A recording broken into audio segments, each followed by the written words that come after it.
course, it was one of those things that were like, we've made it easier for you to use our AI tools. You used to have to approve of things for us to use AI, and now we've just turned it on. And they send this like nice friendly email. So I was like, oh, okay, I have to go into my settings and turn all of this off.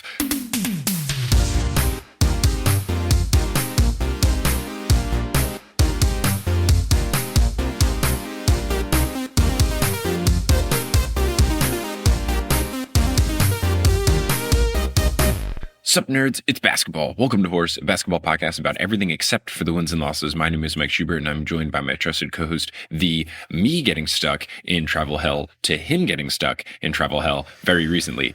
It's Adam Amwala. Adam, how's it going? Oh, man. I would say yours was the higher stakes situation. At least you were getting the more home. Frustrating day. Yeah. Like, I was basically in transit for 26 hours, but all I did was like miss one day of vacation and have to post an episode of podcast later. You had like legitimate stakes, which really blows. Yeah, man. And like, I don't know, it's not a contest, but when you have an entire travel day that ends in you not traveling anywhere, that's not great.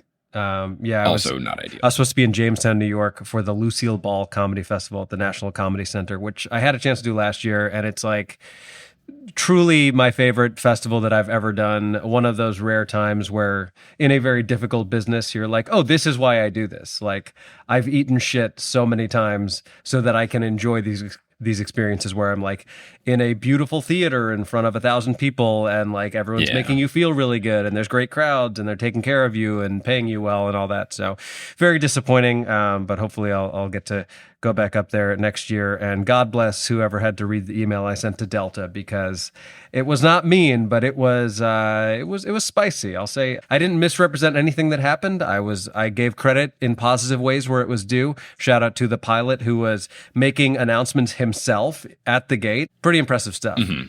Speaking of spicy announcements and stuff from pilots, when I finally was getting on the flight that I was taking home, there was a situation where like finally we got on the plane, but then of course it started raining more. Mm-hmm. And then we had to just like sit on the runway for a couple of hours. Yeah. And then what happened was the pilot gets on, makes an announcement and is like, okay, we're number 6 in the line. Once they start letting planes go out, we'll be the 6th to go out. So, we're going to try to get you out as soon as we can. And then there is an announcement from the head flight attendant, and she gets on the mic and goes, now that number 6 in line could easily become number 10 if you all don't stay in your seats and stop using the restroom. Basically, it's like, sit down like we've been telling you to do the whole time. That's a real teacher vibe. Like, I'll wait. So good. So good. So, yes, but grumpy travel day shenanigans aside, let's get into some good vibe stuff. And by that, we mostly mean the Olympics, because it's fun and good and great. Oh, yeah. And to prepare for this discussion, let's go in the Teal Memorial locker room, a place that never has delays. There's always an open stall and a shower and a towel and whatever you need. Hey, speaking of which, at least you and I have lounge access, so we do have that going for us. Very true. Very true. You know who else has lounge access? Certainly our patrons, our producer-level patrons, and shout out to one patron in particular who upped their pledge. Yes. So shout out to Samantha Marquardt for doubling their patron pledge. Very, very cool. And shout out to our producer-level patrons, Polly Burridge, Salvatore Testa, Siobhan Ellsbury, Don't Go Chasing Taco Falls, Bang, Bang, Roast Beef Debris, Denver Steam Nuggets, Anna Reed. Steph Curry hasn't gotten hot yet, but by the time you're listening to this, I bet he has. Bang! Hi Trish, Chase Underulo, Haley Zink, Naked Rachel, Sidney Crosby is a vampire, Chelsea's cousin, Ginger Spurs boy, Balls to the Balls, and Mats Furley. Indeed. I also want to give a special shout out to Salvatore Tessa for letting me crash at his place recently. Nice. Thank you, Salvatore. That was very kind of you. And you know who else I would like to thank for helping us out? Tabs. Shout out to Tabs, because with the power of our sponsor, Tap for a Cause, we can channel Tabs into good. Tap for a Cause is a web browser that you can install into your browser. And then every time you open a tab, you get a heart. And then you can donate those hearts to charity. And that tells Tap for a Cause where you would like them to donate the money that they raise by putting tiny little ads in the homepage. And it's cool. A lot of different cool organizations, very easy to set up. We will do our tab check right now. I'm rocking 3 tabs. How many are you rocking? Well, I just did my count. I'm at 23, which is a lot of tabs, but it is a fun number. So I do. Yes, like very, very Michael Jordan relevant. So well and done. like 7 of them are for horse. So I feel like that's okay. I get, a pass. Yeah. I have 3 tabs and they're all for horse. Well. It's okay. I have 9,000 unread emails on my personal email account. So this is the balance. This is the game that we play. I have, I don't know if this bit is going to work, but I've been trying to work on this bit about how, you know how people always say that like ghosts come back to finish unfinished business? Mm-hmm. I think it'd be really funny if like as a modern ghost, if you want to come back and handle some shit, they make you read your unread emails first. Ooh, yeah, that's your purgatory, is just, like, before you can get your vengeance, you do have to read 9,000 emails. I do like the visual of you getting up to the pearly gates and St. Peter's got a big scroll and it's like, DoorDash says you get 15% off your next order of pizza. Would you like to purchase it? I mean, if that happens, I've for sure gone to hell. So I don't think the pearly gates are involved in that scenario. Oh, my goodness. Yes. So now, unless you are listening on Patreon, where you get access to ad-free episodes, you're going to hear words from a few sponsors to make it feasible for us to not be in the red making this podcast. And once those ads are complete, we will get into the remainder of this episode of Horse. All right, Adam, what's going on in your world? New things on the docket? Yeah, I do have some new things on the docket. So if you are listening to this on Monday, I'm afraid it's too late and you missed my show in Burlington. So I'll move on to the other stuff that I have going on. I am indeed going to be in Oklahoma for a couple nights. So if you are in the Tulsa area, I will be at the Blue Whale Comedy Festival. That is Friday, August 23rd and Saturday, August 24th. And then I'm also going to be headlining a show in Bentonville, Arkansas. So, I mean, who knows if we've got listeners in that area, but I'll be probably do. Probably we do. I'll be at Bentonville Brewing on the evening of Saturday, August 24th. But here's the other fun stuff I have coming up. As I have mentioned, I will be headlining a bunch of stuff in Albuquerque. That's going to be the weekend of like September 26th, 27th, 28th. I will post some more information about that soon. But the new stuff that I have for the DC and Virginia area folks, I'm going to be headlining the Arlington Draft House in Arlington, Virginia. That is just going to be for one night. It's going to be Thursday, November 7th. That is the week of the election. So we're going to be feeling some type of way, one way or the other, but either way, I would think that laughing is good. So please come out to that show. It might be a fraught time, but nevertheless, that is a show that I am doing. I am also going to be headlining a place called the Brouhaha, which is a comedy venue in Connecticut. That's in Wethersfield, Connecticut, December 13th and 14th. And then this one I'm very excited about. I just locked in another Chicago headlining date for next year. So on Sunday, January 12th, I will be headlining Zany's Old Town in Chicago. I would love to pack the place out. I've got a bunch of, 5 months to promote. So that's going on. And I think that's what I got for now. What about you? I've got the same crop of shows that I believe I announced previously, but we've got Nashville, Atlanta, New York, Vienna, Virginia, Toronto, Ontario, Boston, New Orleans, Dallas, and Philly. I will be in Philly on November 7th, so potentially fun election times as I'm in the Liberty City. Hopefully it will be good times and not bad times. But yeah, you can get tickets to all those at schub.es/tour. They are all the newest Olympian shows, except for the New Orleans one that is half Potterless, half the newest Olympian. So that's what's on the horizon for me. It's like a Centaur of shows. Yes. They're fun. They are fun double act shows. They can be stressful on my end, sure. but they're a good time. But, just keeping that policy of if I ever go to a city I've never been to before, got to at least give people the chance to see Potterless. I think that's And fair. Then if you missed out on it, sorry, your fault, not mine. It's true. So what are you going to do? But with that complete, I believe now we can get into NBQ&A. Do we have an NBQ&A? Yeah, we do. And it's one that we should have answered sooner, but, that's not always how it goes. So we're going to answer it kind of retroactively as best we can. This question, the way this works, let me just take you behind the curtain here. We get questions. It's best if you email us. So please do email us questions. That's the easiest way for us to aggregate them. But sometimes we get DMs and other things. And I try to put them in a Google Doc, but then sometimes I save them in ways where I'm like, I don't know what this means. So all that to say, this question comes from someone whose last name is Sedai, Sedai. It says Veronica/Cheyenne. Either way, thank you for the question. And the question is as follows. The last FIBA tournament had an unexpected result for Team USA because of the play style used in Europe. So my NBQ&A is this, in two parts. If the first is done before they announce the Olympic team, it's not, but I'm still gonna ask it. Number one, who do you predict will be on the Olympic team, and how does putting the team together work in practice beyond picking the best players in the league, excluding the international ones? Number two, actual Olympic predictions for how games will go and the podium, particularly with how styles differ and how a huge percentage of the frontrunners for the MVP and other awards are foreign players. So let's start with the first one. Obviously, the team has already been formed, but talk a little bit about how they make those decisions, and also if you feel like there were any particular snubs. Usually the decisions are made by what the suggestion was here. It's usually just picking the best people that are American. However, there are some factors when you get to like the bottom of the list, just because you will have people who have been in the USA program more. There's a team called the USA Select Team, which is like when you're younger and you're more of basically like the practice squad against the main team when they're prepping for the Olympics or the FIBA tournament.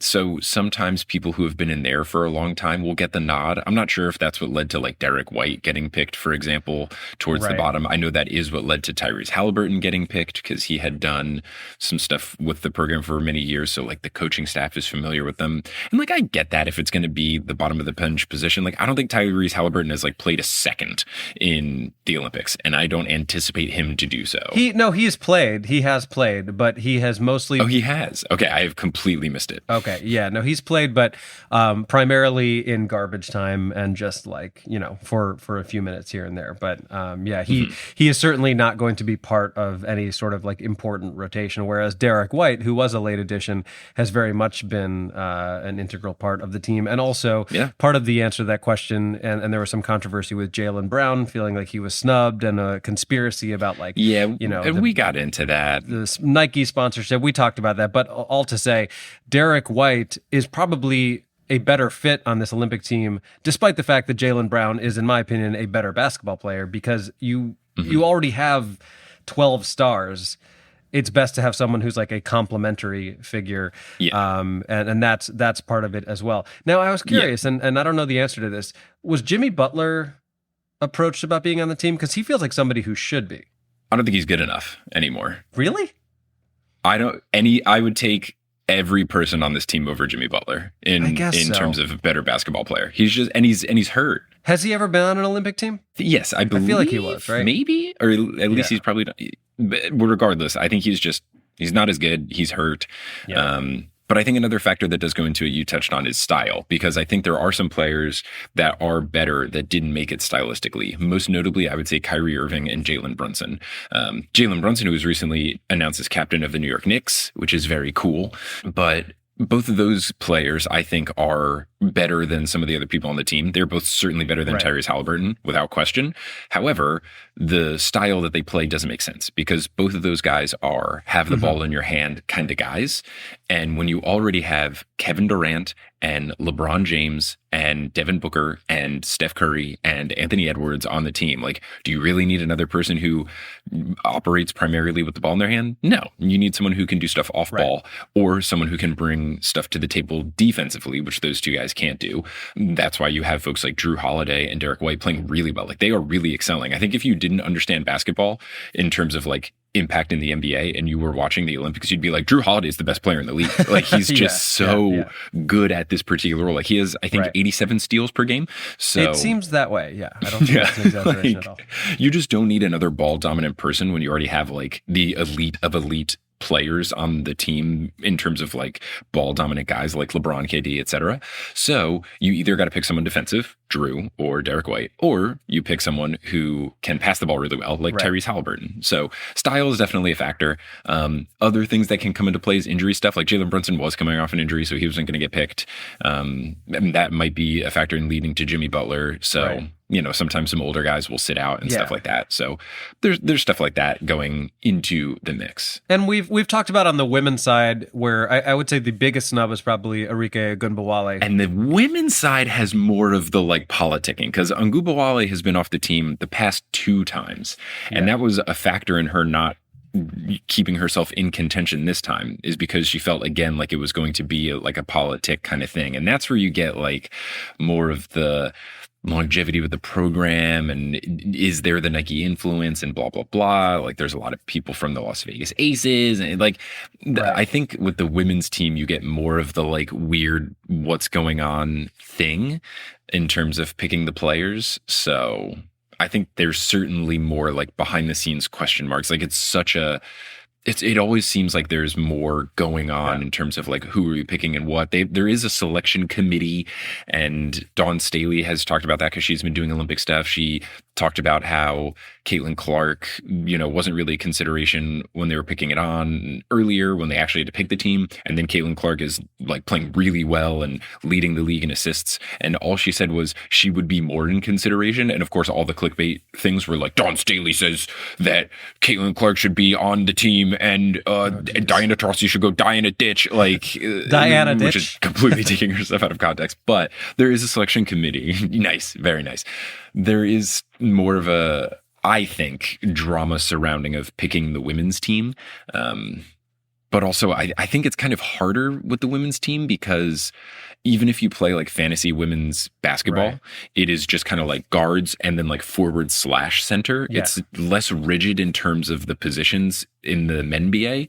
Whereas in the MenBA, you're like, cool, we need some point guards, we need some shooting guards, we need some wings, we need some centers. Right. And also, like, Taurasi is there, number one, out of respect.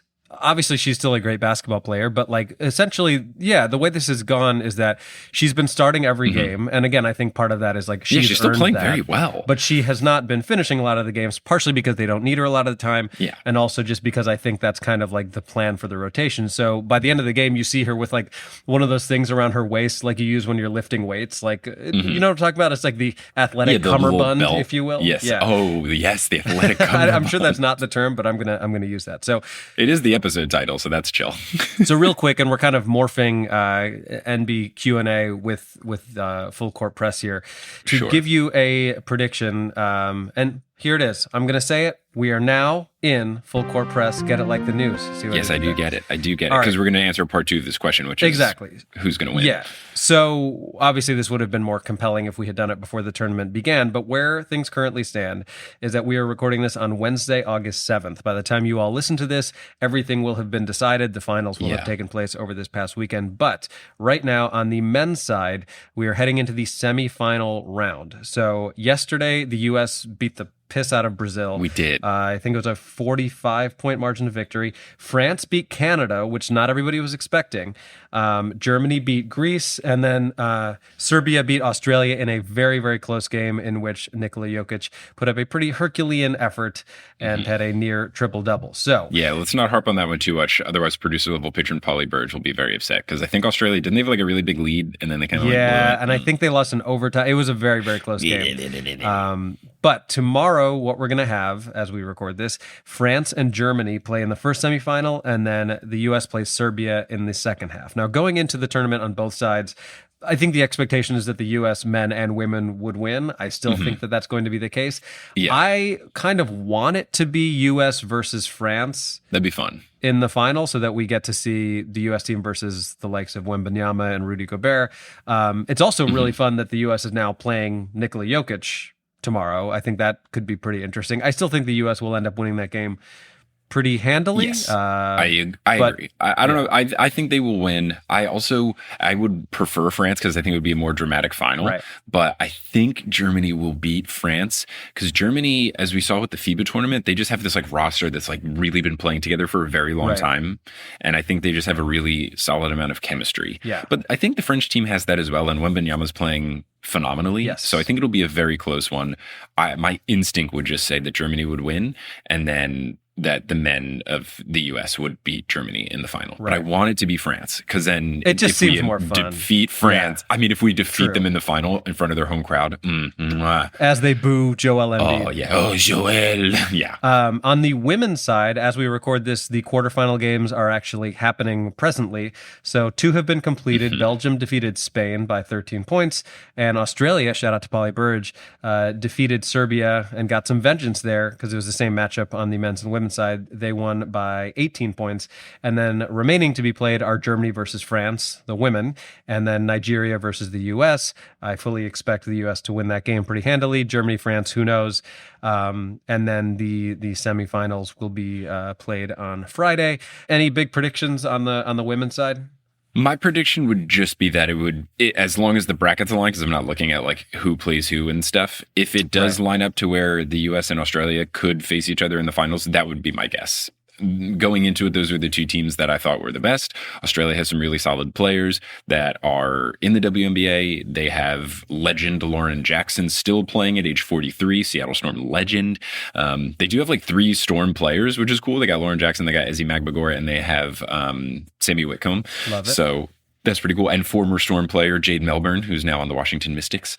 So the Australian team, pretty solid. And they had like a really gutsy win earlier in the tournament. So like they've been a fun team. I would say it would probably be US versus Australia, and then apologies to Australia. I'm not concerned about them.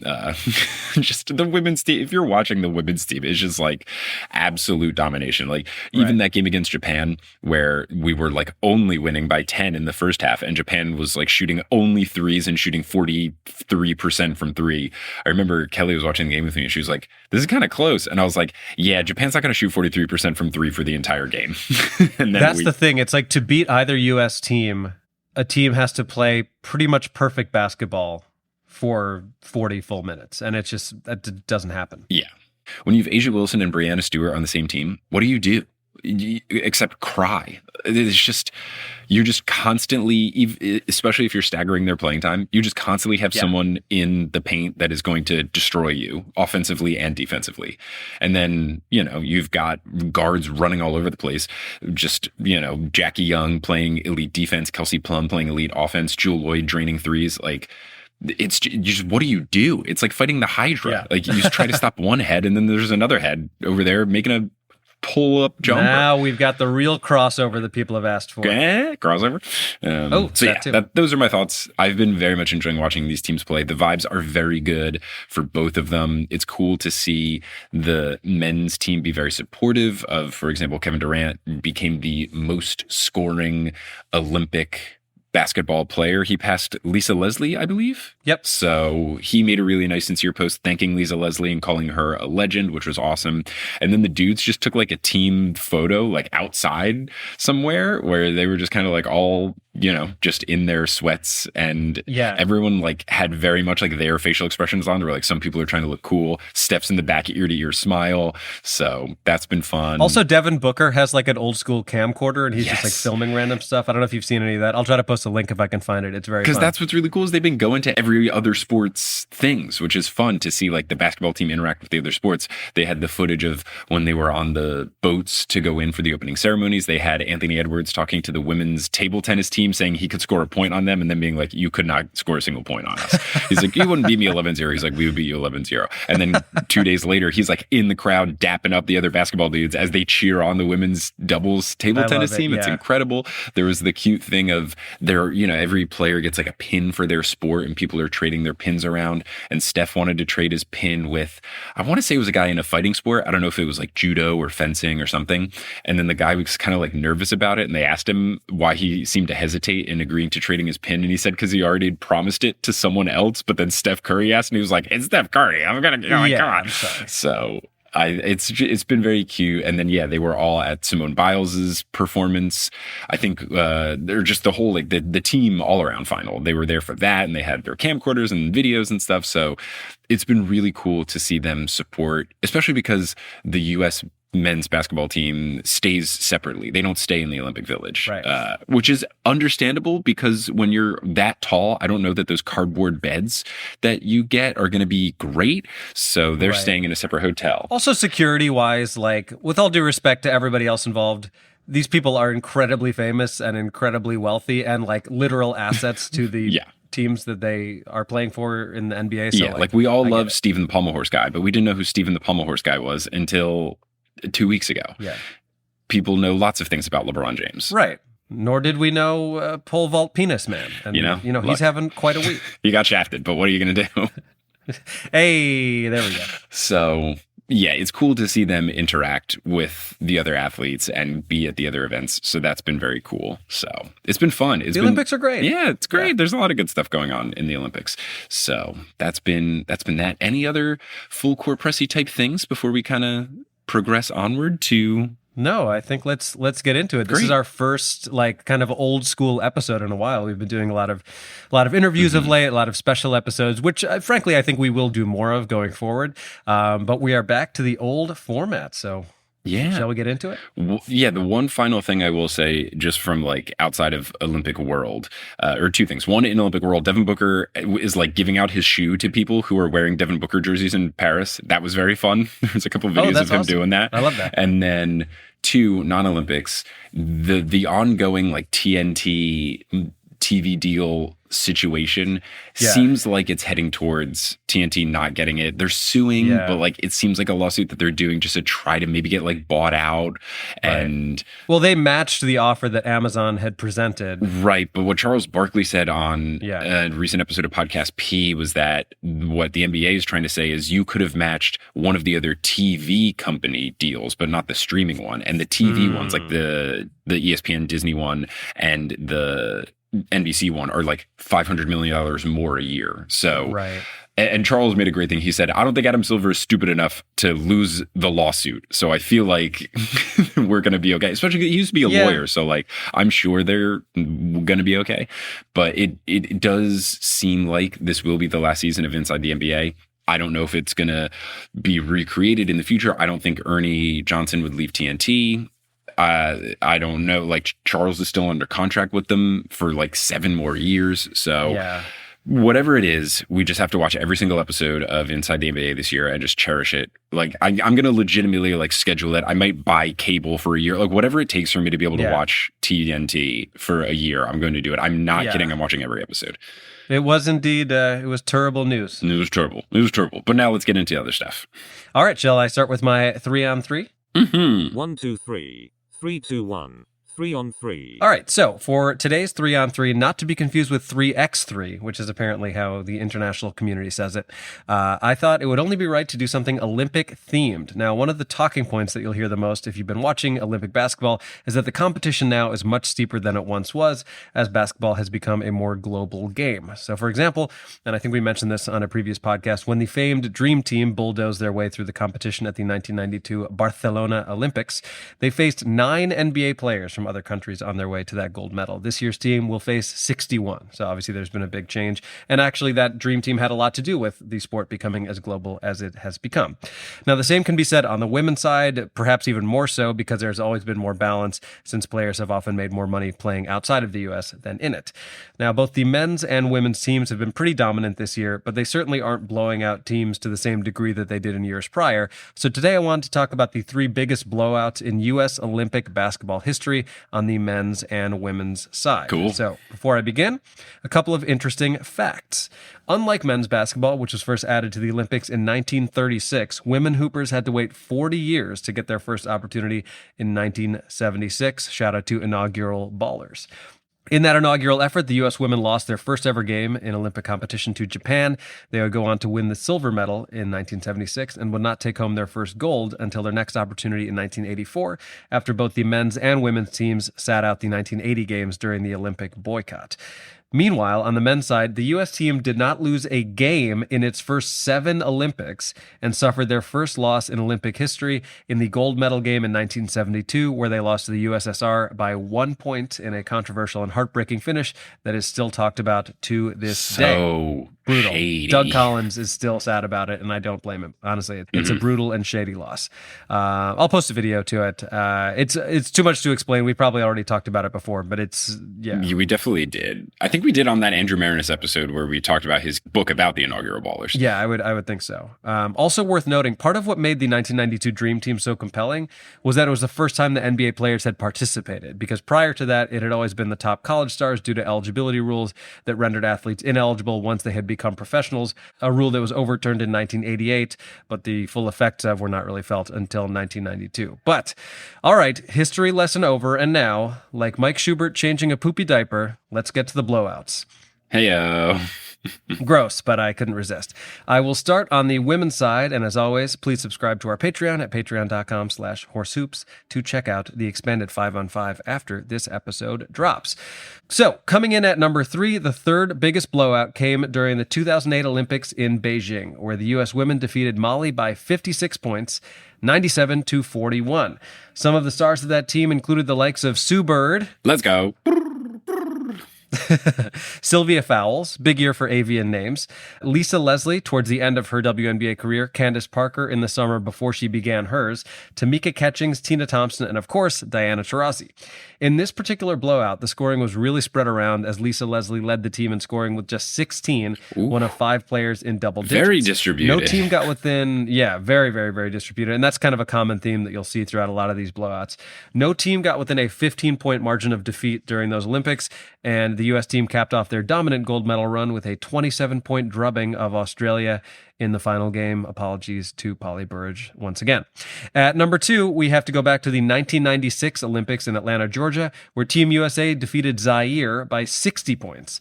This team featured icons including Lisa Leslie, Rebecca Lobo, Dawn Staley, and Cheryl friggin' Swoops. Unfortunately, I had trouble finding the full box score for this one, but according to what I could find, Jennifer Ozzie, am I saying that right? Ozzie? Do you know this person? I don't. She led the team in scoring with 18 points. I had not heard of her, but if you look her up, she's had a wildly illustrious career. She's in the Hall of Fame, and she now actually works in the front office for the Las Vegas Aces. Oh, so very cool. Go. Nikki McRae led the team with 8 rebounds, and Teresa Edwards led the team with 5 assists. Certainly not jaw-dropping individual performances, but the 107-47 final score is pretty astonishing. That's nuts in a women's game because they play just anything over 100. Yeah, in a they just play shorter. Really, really I don't know how long their FIBA game quarters are, but like that is wild efficiency. Yeah. Oh, yeah. The 96 women's team would go on to capture the gold medal, defeating Brazil by 24 points in the gold medal game. Much like the 2008 team, no team got closer than 15 points to them throughout their entire run. But at number 1 on our list, we don't have to go back very far because in 2016 in Rio de Janeiro, the women's team defeated Senegal by 65 points in their first game of group play, 121-56.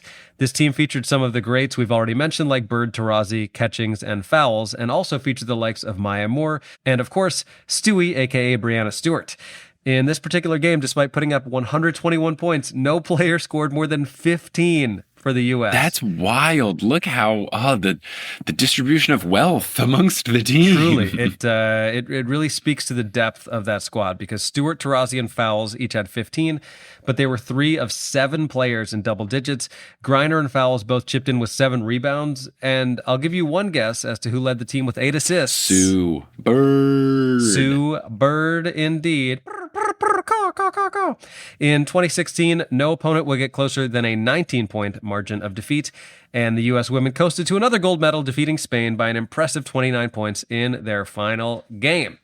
Let's move over to the men's side, and Schubes, just off the top of your head, which team do you think is responsible for the largest margin of victory? It's gonna be. I think I know the exact game, but it's gonna. This feels trick questiony, but I think somewhere on this list is going to be the U.S. versus Nigeria one. Yes, that is correct, and I don't want to give it away, so I'm not going to say what year that is yet. But I would have assumed that 1992 would have been the year that the biggest blowout came in, but it was not. I wouldn't have. Interesting. I would assume it is later just because of pace of basketball and like in the future. So you wanted me to guess like which year's team had the biggest blowout? Yeah. But you were right. I was thinking it was that game because like I think in the 92 game, like the pace of play in the NBA was still like very slow in the 90s. That's a good point because they dominated, but the point totals weren't as inflated as they are now just because scoring wasn't as high. So that's, And the lack of 3-pointers. Yeah. Exactly. Yeah. I was actually listening to a podcast yesterday that was breaking down the greatest games in Chicago sports history, and something that I found fascinating. We've talked before about the iconic game where Michael Jordan scored 63 points against the Celtics in the playoffs. In that game, he didn't shoot or make a 3. There were 2 3-pointers attempted by the Chicago Bulls in that game. And that's a game where the Bulls scored like 150 points. Like, I bet they were like full court heave buzzer beater ones too. Like they weren't even real threes. It's pretty wild. how much the game has changed. But at number 3 on the list, in shockingly their only appearance, the 1992 Dream Team defeated Angola in their first game of group play by 68 points. Yes, and this was one where like all the Angola players were just like happy to be there. They're like taking photos with everybody after the game. They're asking for autographs, all that stuff. In this particular game, Charles Barkley led the team in both points and rebounds, scoring 24 points and grabbing 6 boards, while Magic Johnson led the team in assists with 10. Amazingly, Michael Jordan scored just 10 points in 18 minutes of action, as he was one of 6 players in double digits. But for reference, and we've talked about them before, this team's roster was an absolute joke. I guess technically the weak links were Christian Laettner, who was like the token college kid in his summer before joining the NBA, and Chris Mullin, who was pretty nasty. No, Mullin was good. It would have been Bird. Yeah, Bird and Magic were too old to be on I'm just the saying, team. like, comparatively, yeah. But the other members of this team, and you mentioned Bird and Magic, were Clyde the Glide Drexler, Charles Barkley, Jordan and Pippen, Karl Malone, Barf, Patrick Ewing, and David Robinson. Good luck being Angola. Well, this is the famous quote where when before the first game was played, they asked Charles Barkley about it, and Charles said, "I don't know nothing about Angola, but Angola's in trouble." I feel like that morphed into a Shaq impression, but I'm going to let it slide. Yeah, I just feel like back in the day, he didn't have his classic, like, he wasn't like, "Let me tell you, Kenny, that I don't know nothing." Young Charles Barkley spoke quite differently. But that was that. Charles also got a flagrant foul that game, right? Oh my gosh. Yeah, I think he elbowed Angola dude in the face for trying to box him out too much. And a fun fact about Charles, a lot of people don't know this, he was the leading scorer on the Dream Team. Yeah. People will always think it's Jordan, but it was Chuck. I don't think that the young generation realizes just how good Barkley was. No, they really don't. I really don't think they do. Go right now, and maybe I'll share a link to it. Just look up young Charles Barkley highlights, and it's, other than maybe like Shaq on the Magic and his early days in the Lakers, it's hard to think of someone that size being that agile. It's like fairly absurd. Well, he's sick. It's weird. He's like big, but he's only 6'4". Right. Yeah, that's true. I guess, but he's like burly is what I'm saying. Like he was so strong. I mean, the round. He was like Draymond Green before Draymond Green. Now, in that 1992 run, the closest any team got was in the gold medal game where Croatia gave us a real run for our money, losing by 32 points. At number 2 on that list, and I did not see this coming, we have the 1956 Olympic team who defeated Thailand by 72 points. Now, again, at this time, everyone on the roster was an amateur, so these were college players. But Mike, there was a tall fellow from the University of San Francisco who played on this Olympic team. Any guesses? Oh, did he go on to become an NBA player? Is this why I would maybe know? Oh, yes, quite an illustrious one. University of San Francisco. Man, yep. I'm just going to, in 56. Yep. So he would have been born in like the 30s. So if he was playing in the NBA, it would have been back in the 50s. Who was the best big man of the 50s? Wilt? That's not, no. Bill Russell. Oh, Bill Russell, yeah. Wow. It was a 22-year-old Bill Russell. I was going to say, wow, yeah, Wilt, that's obviously, he was much older. That would have been way too old. Bill Russell. I didn't know he went to San Francisco. Yep. And the team, he's actually from the Bay Area, I believe. Okay. And the team also, it's like one of those things where we associate him so much with Boston because that's obviously where he ended up. Yeah, just assume he's from the Northeast. Yeah. The team also featured Russell's future Celtic teammate Casey Jones, who was a great NBA player. It was Jones and then like a bunch of people I've never heard of. Maybe they were great in their time, but I don't know who they are. There are no stats available for this particular game, but I can report that the 1956 men's team defeated its opponents by an average of 53.5 points per game, a margin of victory that has never, and in my opinion, will never be surpassed. In their first 3 games, they defeated Japan by 56, Thailand by 72, the second highest margin of victory ever, and then beat the Philippines by 68, which is tied for the third highest margin of victory with the aforementioned Dream Team's drubbing of Angola. The 56 team would take home the gold without much resistance, defeating the USSR in the gold medal game by 34 points, which brought down their total average of margin of victory. So pure funny. Domination at its finest. But finally, at number 1, and you called it, we have the 2012 team who defeated Nigeria by a genuinely disrespectful 83 points during group play. This team, of course, followed the now famous Redeem team of 2008, who led the U.S. back to glory after an embarrassing showing in the 2004 games. This 2012 team's roster is almost as absurd as the 1992 teams and the current team. The roster was headlined by LeBron, Kobe, Carmelo Anthony, Westbrook, Harden, and Durant, prime Chris Paul, a young Anthony Davis, and less jaw-dropping but still impressive members, Darren Williams, Tyson Chandler, kind of the Derek White of that team, and Andre Iguodala and Kevin Love. In this particular beatdown of Nigeria, the clear offensive star was Eurohoops aficionado, ya boy, Carmelo Anthony. Schubes is doing the hitting a 3 into the side of your forehead move, who scored 37 points on 13 of 16 from the field, and an even more impressive and absurd 10 of 12 from behind the arc. Russell Westbrook chipped in 21, and 4 other players scored in the teens. Then we had Anthony Davis and Kevin Love tied for the rebounding lead with 6, which sounds unimpressive, but in fairness, there weren't a lot of opportunities for offensive rebounds, given that the U.S. shot a blistering 71% overall from the field. Darren Williams led the team with 11 assists in that game. And while you might be assuming, based on all of this, that this blowout means the U.S. team wasn't challenged that year, quite the contrary. The team followed up this dominant performance with a narrow 5-point win over Lithuania in the following game. And despite making it to the gold medal game without a whole lot of challenges, the U.S. team defeated a juggernaut Spanish team by a measly 7 points in the final game. That Spanish team featured Pau and Marc Gasol, Serge Ibaka, Rudy Fernandez, and Jose Calderon, and they gave the U.S. team an actual run for its money. But there you have it, the biggest blowouts in U.S. Olympic basketball history. And now it's time to move over to your That Actually Happened. Yes, before we do, I just want to say my favorite quote from that, because after the game, the media accused Coach K of trying to run up the score and embarrass Nigeria. And it's just an all-time quote that I think I've said on the podcast, but it's just so funny. Coach K said, quote, "We didn't play LeBron and Kobe in the second half, and with Carmelo shooting like that, we benched him. We didn't take any fast breaks in the fourth quarter, and we played all zone. You have to take a shot every 24 seconds, and the shot we took happened to be hit." Just an all-time quote. Like, by the rules of basketball, we must shoot it, and we just made most of those shots. Apologies. Incredible. So, yeah, good stuff. Glad to have that be shared. And I'm glad that you went with a very Olympic themed 3-on-3, because my That Actually Happened is not Olympic themed, but it's one that I've just been kind of waiting to cover on the show, but we just, as we've said, haven't done a standard episode. I met Tobias Harris in an elevator. That actually happened. Yeah, you did. You did. So, Tobias Harris over me? Tobias Harris over me in the elevator because he's very, very tall. Literally. I mean, yeah, he's a tall man. So let me take you back to the first round of this season's NBA playoffs. And the New York Knicks, my beloved New York Knickerbockers, were playing the Philadelphia 76ers in the Northeast Corridor Series. They're taking the Amtrak up and back. And that is kind of what sparked all of this. So I was in New York City, and I was going to be hanging with my buddy Johnny, who was a consultant for his first couple of years out of college. And he had accrued loads of points with hotels and all this kind of stuff.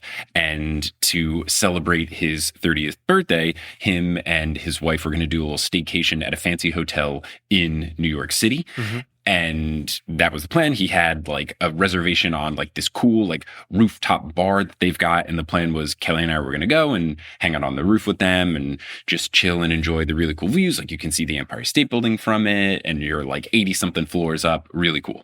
Now, as I am walking to this hotel, it was the Ritz-Carlton, so a very, very fancy one. Mm-hmm. As I am walking to this hotel, I am texting friend of the pod, Sally Tamarkin, who's a big Sixers fan, because the 76ers had just posted something on social media that they had just taken the Amtrak into town. So this is before the series had actually begun. I believe this is before game one. I think game one was set to be on either Sunday or Monday, and this was a Saturday. So I remember texting the link to the Instagram thing of a picture of like Tyrese Maxey getting off of the Amtrak and being like, oh man, wouldn't it be cool to be in the Amtrak with Tyrese Maxey? Because I take Amtrak a lot, Sally takes Amtrak a lot, and we're just like, how cool would it have been to just like accidentally been on this train? Why did they take a train? It's just so much easier. Like the Amtrak to Philly to New York is super easy. I'm sure they got like business class suites and everything, but like it's so easy. You don't have to deal with traffic. Like it's quick. It's way easier than dealing with an airplane. The team probably saves a bunch of money in terms of like shipping all the stuff and not having to like check a bunch of bags. So I think Amtrak it's definitely common for Sixers Knicks. I don't know if they also do it like for Boston, but like I'm sure it's easier than dealing with a bus for something that quick. Like the Amtrak's only like an hour between New York and Philly. Yeah.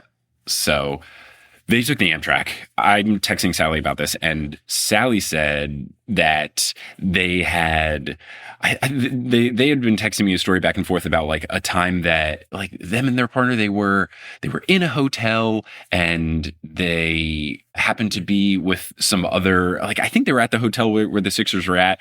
I was already texting about like meeting Philadelphia 76er players in a hotel because of this Amtrak thing, not thinking really anything of it. But that was like literally the conversation I was having with Sally at this moment in time. You spoke it into existence. Spoke it into existence. So Kelly and I then arrive at the lobby. And at this point in time, Kelly is quite pregnant. I am always trying to be a COVID safe boy. Like I still wear masks basically anytime I'm indoors just because like, why not? It's not that hard. I don't care that I look silly with a big duck looking mask. They're very comfy. So we are in the hotel lobby. We got our big goofy duck masks and N95s on. And when we're in the lobby, I see a couple people in like Philadelphia 76ers official gear. And I was like, oh, I bet the Sixers are staying at this hotel. This makes sense. I just saw the Amtrak thing. Like, that's funny. And it was just someone who like, they just looked like they were maybe like a coach or not like a high enough profile coach. Like maybe an assistant coach I didn't recognize, probably someone on like the equipment team or like a very, very specific coach, something, maybe like a trainer. It was just someone in like athletic-y, but you can tell they're like official Philadelphia 76ers athletic sweat gear. Right. So when I saw them, I was like, there's probably a chance. I was like, but I don't know, like, what are the odds? I don't even know if the team is here yet. I wouldn't be surprised if there's a special elevator. Like, who knows? Right. So we hit the button to get in the elevator. And it's one of those like things where you like put in what floor you're going in and then they like do the math of like what elevator to get you in, like, you know, the high efficiency but more complicated elevators. Sure. And however it worked out, we like got in the elevator with a different like Sixers official person and it goes down first and they get off. So I guess there was like maybe the fitness center or something was the floor below. So they get off. And then when we come back up, because it stops in the lobby before it's going up, the doors open and there's one person waiting to get on the elevator. And it's Tobias Harris. And he's just standing there by himself. I don't think he even had like any bags or anything. He was just standing there. And then I already knew Tobias Harris was a very nice guy. I had seen interviews with him and video footage and stuff. But he sees me and Kelly wearing these big masks, Kelly very visibly showing that she's pregnant. And he asks us, oh, do you want me to get the next one? And we were like, oh, no. Like, that's very kind of you, but you can get on. He's like, are you sure? And I almost said, no, Tobias Harris, come on the elevator. Like, obviously, I want this to happen. If you were like actively coughing up a lung, I might consider you still getting on the plane and just pray that my mask works. But he does end up getting on to very nice move, by the way. Like I don't think that most people would think to ask that. No, it's super nice. And like this is the thing people would maybe ask like early COVID days, but you know, this is a story that took place in 2024. So like a lot of people like Kelly and I will be the only people wearing masks on a plane or at a concert or whatever. So it's long past like being polite enough to do something. Like heaven forbid people inconvenience. And like in peak of COVID, there were a couple of people in our apartment building who would like get into there was two people who like screamed at us for us insinuating that we would like to take the elevator alone, which was the official rule of our building. Like they had signs that were like no more than two people in the elevator and people would try to get in. So it's not like we were asking for a ridiculous request. We were just asking them to like follow the sign and like two people like erupted on us. So for Tobias to do this in the year 2024 was super duper duper nice. So we get into the elevator. We're going like all the way up to like the 60th or whatever floor because it's like the rooftop bar thing. He was going up. I won't say what floor it is just because I don't want to like dox them in case they stay on the same floor. But it was not as high of a floor. But it was just me, Kelly, and Tobias Harris sharing an elevator. And I asked him, I was like trying to be cool because I don't want to be like weird. So I didn't want to like ask for a photo or an autograph. Like this dude just traveled on an Amtrak train. So the first question I asked was, I was like, how's the Amtrak in?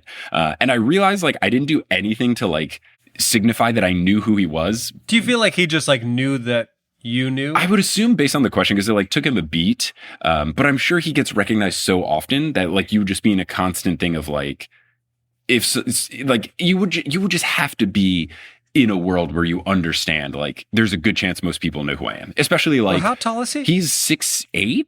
Yeah, 6'9". big dude. So like, and especially like, I don't know, I feel like I look like someone who watches basketball, like I'm the right demographic. Sure. So he said like, he just, kind of like chuckled and said it was good. And then I said, like, I'm glad you guys beat the Heat. Like, I didn't want to play Miami. I'm glad you guys won, which I immediately felt awkward about because I was not trying to insinuate. Yeah, then it sounds like you're saying like, oh, you're an easier matchup. Right. But what I was trying to say was like, the Heat injure us every time we play them. So I didn't want to play the Heat. So I think actually the second thing I said was, I think I asked how the Amtrak was. He said it was good. And then I said, are you excited for the game Sunday or Monday, whatever it was? And he was like, yeah, really looking forward to it. And I was like, yeah, we're excited as well. So glad you guys beat the Heat. Didn't really want to deal with playing them. And then he kind of laughed at that. And then door opened and he was going. And I just said, Kelly and I both said like, have a nice day, kind of thing. And then that was it. You didn't say good luck because you didn't want to lie. Exactly. I did not say good luck. I said like, have a good day. It was very intentional that of course I was still like a true Knicks fan where I didn't say like, have a good game. Hope it goes well. No, like I hope you have a good day today. And I hope you have a terrible day tomorrow in a dramatic loss to the New York Knickerbockers. So was just very, very polite. But the fact that he asked, do you want me to catch the next one was just like, my heart melted. It was so incredibly nice. So then we take the elevator up, and then, of course, my buddy Johnny's a huge basketball fan, so I tell him, and we're like freaking out. I relay the whole story and everything. And again, I won't say what floor they were on, but I said, Tobias Harris got off on this floor, and Johnny goes, I'm staying on that floor. And I was like, Johnny, you're staying on the floor with the 76ers. Now, maybe this makes sense because Johnny had basically comped tickets by using points. I'm sure the 76ers are like, have some sort of deal with the hotel. Do you think they all stay on the same floor? I don't know if they all stay on the same floor. I would assume they would try to get them on the same floor. Yeah, they would at least like clump it together where like maybe they're on floors, like in rapid succession with each other or something. And I wonder if like the Ritz-Carlton hosts every team that's playing the Knicks, or they have like specific deals with specific teams, like the Sixers every time they play the Knicks stay here. So it made kind of sense that like someone on a comp ticket basically was also on the same floor as other people on, I'm sure, comped or some sort of special reserved tickets. So I tell this to Johnny, and basically I was like, you should just kind of like keep your eyes and ears perked up the whole time you're staying here, which was just for like that day into the next day. But it was like, you might end up seeing a bunch of Philadelphia 76ers players. Like they're going to be on your floor. Yeah. So then I ended up hanging out with Johnny on the roof, and we went home. But then I got some text messages from Johnny regarding the Philadelphia 76ers afterwards. So that night he texts me, saw a dude in the elevator in a 76ers hat. I asked, are you affiliated with the 76ers? And he said, I am. And I said, what was his job? And Johnny said, I asked him, are you Nick Nurse, who's the coach? And he said, I am. And then Johnny said, I'd had some drinks. So at this point, I'm like, I'm so happy you beat the Heat. Congrats. I'm from upstate New York, but I'm not even a Knicks fan. So then Johnny said he also saw Kelly Oubre during his time there. Oh, and then the next morning, he saw Nicholas Batum. He didn't talk with Oubre or Batum. Oubre was like too far away. Batum was wearing headphones, but he had a little conversation with Nick Nurse. So I got to meet Tobias Harris. My buddy Johnny got to Nick Nurse and see two other Philadelphia 76ers players, all while I was texting Sally about the phenomenon of sometimes seeing NBA players in hotels. And that actually happened, and it was very cool. And Tobias, like, I don't know that he's probably the tallest person I've ever had a conversation with, but like, I know people who are 6'8" or tall. He's so tall. Yeah. Especially when I'm in an elevator with Kelly, who's 5'2". Like, he's so tall. He's a foot and a half taller than Kelly. It's also funny that like in a scenario where somehow Kelly was like meeting up with you guys later, correct me if I'm wrong, but I would assume that if she had been on the elevator herself, she would have been like, that's a tall guy. Oh, like if it was just Kelly and not the two Tobias of us. Harris. Yeah, exactly. No, yeah. If she had like described a tall person being in her elevator, if she arrived later, I would have been like, it's probably a Philadelphia cinema. Like, I would go through the photo of like, which man was it? Who was it? Maybe she would have asked him about scaffolding. Like Clay. Yeah. And it was very funny because then Kelly and I ended up watching basically every Knicks Sixers game that series together. And she was like kind of rooting for Tobias Harris because he was so nice. And I had to explain, like, he's this really nice guy and he's like, okay, but he gets paid a lot of money. So people are really mean to him. And I was like, but he doesn't really perform well in the playoffs, blah, blah, blah. So I kept saying, like, I'd be very okay if every single game was Tobias Harris doing very well and the Sixers losing. But then he just happened to play poorly, and then the Sixers ended up losing the series to us. Yeah, that would have been funny if you'd been like, I wish you well, but I hope your team loses. That is how I felt. And then I was like, of course, just by me being a person I am, and this being like truly the first like extended interaction I've ever had with an NBA player, like, I was running through the brain of like, oh, I should have said this, I should have done that, I should have blah, blah, blah. But like, I think for the most part, I kept it cool, asked and said more unique things than just like, I love you're so good, or like anything awkward. Didn't ask for a photo, didn't ask for an autograph or anything. So I felt like I kept it pretty chill. I did feel a little squirmy about maybe not wording the thing right about them beating the Heat, but whatever. So I was proud of the interaction and that it could have been way And you didn't weirder. even have to almost chase him into a bathroom like Patrick Beverley at the airport. Exactly. So it was cool. And all in all, this is just to say that Tobias Harris is as nice as advertised, and I feel even worse for the vitriol he has received, being as good of a basketball player as his contract would suggest. I wish him the best in Detroit, and I appreciate him for being a nice dude, and that actually happened. Love it.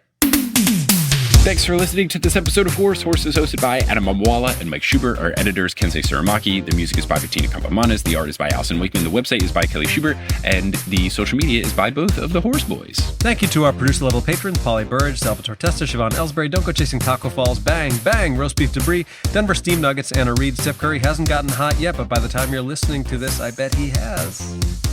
Bang! It was the fuse just had to take some time to light. That's Yeah. Heating up and then the bang. I get it. Also, hi Trish, Chase Underulo, Haley Zink, Naked Rachel, Sidney Crosby is a vampire, Chelsea's cousin, Ginger Spurs Boy, Balls to the Walls, and Mats Furli.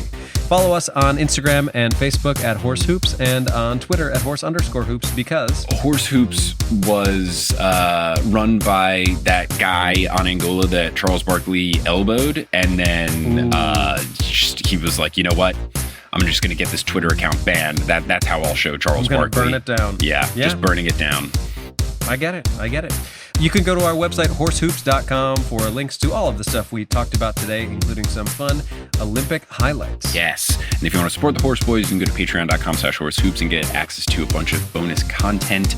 You can get horse stickers and other fun goodies. And then if you go to horsehoops.com/merch, you can get Sup Nerds shirts and digital items. Lots of good stuff there. But we're going to conclude this episode, as we always do, by putting our hands in the middle and saying something at the count of three. I know this episode's coming out afterwards, but I would love to cheer on the men and the ladies once more to hopefully bring home 2 gold medals. Well, then we've only got one decision to make. It's time for a reference from 25 years ago. On 3. I love gold!